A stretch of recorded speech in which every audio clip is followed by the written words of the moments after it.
Dober dan in lep junijski pozdrav v naši oddaji za zdravje, ki jo danes začenjamo s prebavo. Na trgu je poplava različnih izdelkov, ki obljubljajo, da nam bodo pomagali do boljše prebave.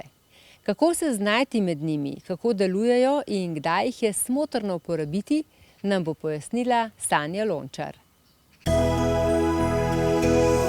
Naš prebavni sistem je zelo kompleksna zgodba. Zamislite si eno proizvodno tovarno, ki ima 12 do 15 metrov tekočega traka, po katerem se kotali vse to, kar ste danes zaužili. In v tej tovarni se mora domala zgoditi en čudež. Poglejte, če zdaj zaužijem ta jabolk, jutri se bo ta jabolk v moji glavi spremenil v moje celice. Ta jabolk bo jutri mislil ali mogoče bo postal celice mojega prsta, s katerimi bom tipala, ali mogoče celice moje noge, s katero bom hodila. A si predstavljate, kakšen čudež vsak dan naredimo v svojem telesu, ko hrano spremenimo v nekaj popolnoma drugačnega, v nekaj, kar zmore to, kar trenutno to živilo ne zmore. Seveda, pot je dolga in da ta jabolk zares postane moja mala siva celica, se lahko marsikaj zgodi na tej poti, posebej, če se prebavila odločijo stavkati. Torej, kaj se mora zgoditi, da eno živilo od začetka do konca spravimo tam, kjer smo namenjeni, bomo šli po vrsti in pogledali, kjer se najbolj zatika. No, zgodba se začne od tega, ko nekaj zaužijemo in prvo mesto, kjer se bo hrana zaustavila, je naš želodček, v katerem res hrano moramo dobro obrniti in namočiti v prebavnih sokovih. Veliko ljudi ima težave, da je teh prebavnih sokov premalo. Glavni razlog je to, da smo dehidrirani in če je to vzrok, potem ga boste najlažje rešili s tem, da pred hrano 15 do 20 minut pred nekaj zaužijete, recimo zaužijete kakšna 2 kozarca vode sobne temperature. Če pa prebavnih sokov še vedno ni zadosti, je en od najbolj učinkovitih naravnih načinov, da jih izločimo, to, da začnemo uživati malo več grenčin. Narava razpolaga z zelo učinkovitimi grenčinami. Ena od najbolj učinkovitih grenčic je narejena po receptu Hildegarde in vsebuje korenino angelike, pegasti padelj, artičoko, encijan, dejansko zelo učinkovite rastline, ki hitro povečajo obseg naših prebavnih sokov, delovanje jeter, delovanje žolčnika, delovanje želodca in so v veliko pomoč pri prebavi. Prednost takih grenčic je tudi, da vsebuje zelo malo alkohola, tako da tudi, če imate občutljive sluznice, ne dražijo. Kaj pa, če je sokov preveč? Kaj, če je kislin preveč? Kaj, če celo imamo razjede ali rane na želodcu, na dvanajstniku? Takrat se prebava res zelo resno zaplete, ampak ni razloga, da bi obupali, tudi tle obstaja zelo veliko naravne pomoči. Že tisti, ki ste spremljali naše knjige o ščepcih, veste, da so verjetno najbolj učinkovite protivnetne stvari začimbe. Koriander je tle res ena izmed prvih, po kateri je treba poseči. Kurkuma, tudi namesto popra, namesto čilija je boljše uporabljati ingver. Vse to so rastline, ki so sposobne celiti in obvarovati sluznice pred degenerativni procesi. Tudi bazilika ne le da čarobno diši, ampak je nežna in istočasno zelo učinkovita v tem, da pozdravi poškodovane sluznice. Tam, ker imamo večji obseg težav, si lahko zelo pomagamo tudi s sokom aloe vere, ampak le treba biti pozoren. Za nadražene sluznice, recimo posebej pri kakšnih močnih zdravilih, pri kemoterapijah, je zelo pomembno uživati takšno alojo, ki ne vsebuje aloin in ki ni konzervirana s kislinami. V nasprotnem vas bo ta aloja bolj dražila, kot bo pomagala. Torej, ko imamo tako alojo, ki je res zelo blagega okusa, ki ni dražilna, jo je najboljše uživati na način, da jo damo na žlico, v usta in v ustih zadržimo, če se da, minutko preden pogoltnemo. Že skozi sluznice bo delovala zelo pomirjevalno. Torej, ni se treba nalivati s tem, ni treba kozarce tega piti, samo spomnite se večkrat na dan, denimo 5-krat na dan, po eno dobro žlico do 2, povaljati po ustih. Kontinuiteta je tle bistveno pomembnejša od kvantitete, torej bolj pogosto in boste videli, kako hitro se sluznice umirijo. Velja tudi seveda za druge sluznice v telesu. Torej, ko smo enkrat sanirali ta del, verjetno bo hrana brez težav prišla do 12-nika, verjetno bomo prebavili to oziroma predelali in pripravili to, kar smo zaužili, ampak takrat se šele začne pomemben del zgodbe. Neko finale naše prebave se odvija s pomočjo encimov in veliko ljudi ima vse večjo težavo s tem, da jim preprosto primanjkuje izbranih encimov. Zaradi tega mnogi opustijo marsikatero živilo, ker ugotovijo, da ga ne morejo prebaviti, ampak to ni vedno dobra izbira. Če kakšno razvado opustite, je to dobro, če zaradi tega ne uživate stročnica ali zelenjave, potem s časoma boste končali na vse bolj revni hrani. V takih primerih so veliko pomoč encimi. Na trgu je kar nekaj pripravkov, ki vsebujejo celoten nabor zelo kakovostnih encimov. To je kot da ste dobili še eno trebušno slinavko, ki pomaga.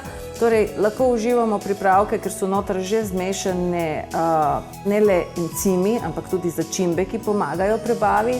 Ali recimo uživamo živila, ki vsebujejo zelo veliko encimov. Ena izmed takih je prav papaja, cesarica papaja, iz katera ima en encim papain. Izžvečenje teh koreninc ne le da pomagajo razkrojiti hrano, zato jo uporabljajo tudi shujševalno, zato ker beljakovine, zatekline, nabrano limfo hitro uredi v telesu. Hkrati nas osvobodi tudi zajedavcev pa nadloge, ki se nabira v črevesju. No, in tako smo prišli tudi do finalnega dela. Torej, ni zadosti, da smo mi predelali, razcepili beljakovine, ogljikove hidrate. Marsikatero snov naše telo dobi šele takrat, ko so hranila v črevesju in v debelem črevesju. Torej, tam se mora zgoditi fermentacija, skozi katero mi dobimo kalcij, magnezij, železo in še marsikatero zelo pomembno snov. No, tam pa se ponavadi pri ljudeh najbolj zapleta. Vsi tisti, ki že poznate naše priročnike, veste, da smo se in z želodcem, in s črevesjem, posebej s kandido, zelo veliko ukvarjali. V 5 minutah ni možno vsega povedati, zato res toplo priporočam, da to preberete, če se boste odločili za remont svojih prebavil.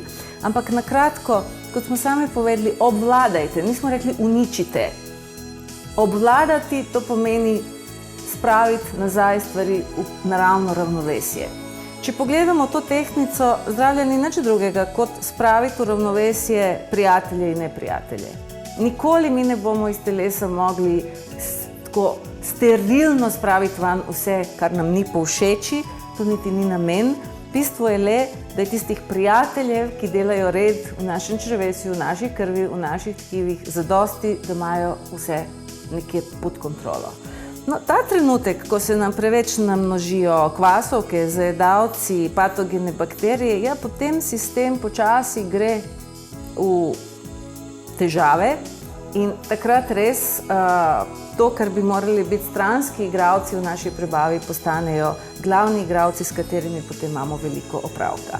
Zaradi tega, za konec zgodbe je zelo pomembno, da nekako spodbudimo, da imamo dovolj črevesne flore, dovolj probiotičnih bakterij, dovolj desnosučnih mlečnih kislin, ki delujejo tako, da onemogočajo, da bi se patogeni razmnoževali. Najlažje to boste tako razumeli. Dobri probiotiki so seme za travo, dobri prebiotiki, desnosučne mlečne kisline, vlaknine in podobno, pa so gnojilo za travo. Torej, ko uživamo fermentirane snovi ali večkratno fermentirane ali koncentrirane zadeve, kot je recimo foglova sirotka, ker mu je uspelo 85% desnosučnih mlečnih kislin spraviti noter, takrat onemogočamo, da bi sploh patogeni organizmi dobili prostor za svoj razvoj.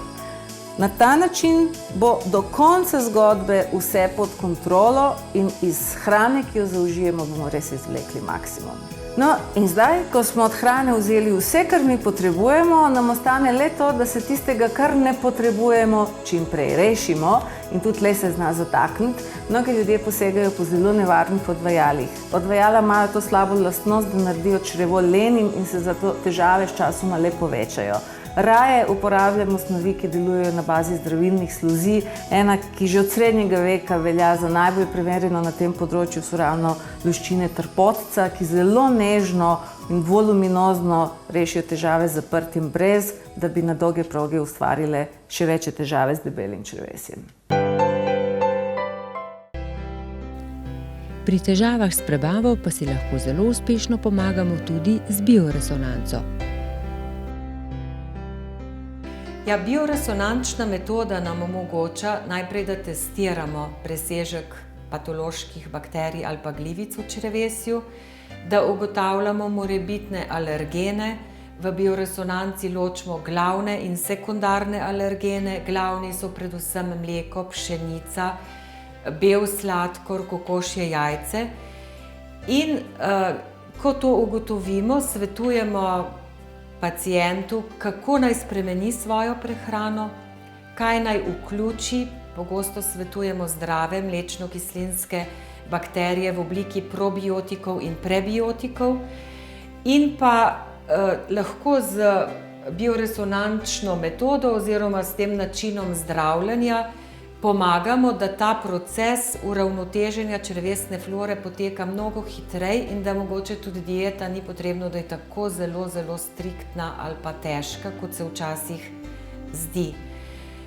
Z bioresonanco, pravzaprav z bioresonančnim zdravljenjem ali pa metodo se vedno na začetku osredotočimo, kako čim prej uravnotežiti črevesno floro pri človeku, ker je to pogoj, da bo zdravljenje hitreje potekalo in da bo tudi tisto boljše stanje trajalo dlje časa.